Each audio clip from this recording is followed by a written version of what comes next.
if you feel you are a failure, huwag mong solohin at itago. You need to go back to Christ. You need to seek Christ's love and forgiveness, because in Him, there's always second chances. What a beautiful name it is. Palakpakan niyo ang Diyos.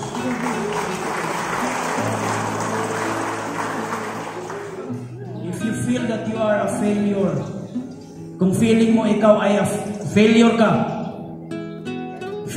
sa mama mo, failure ka sa papa mo, failure ka sa mga anak mo,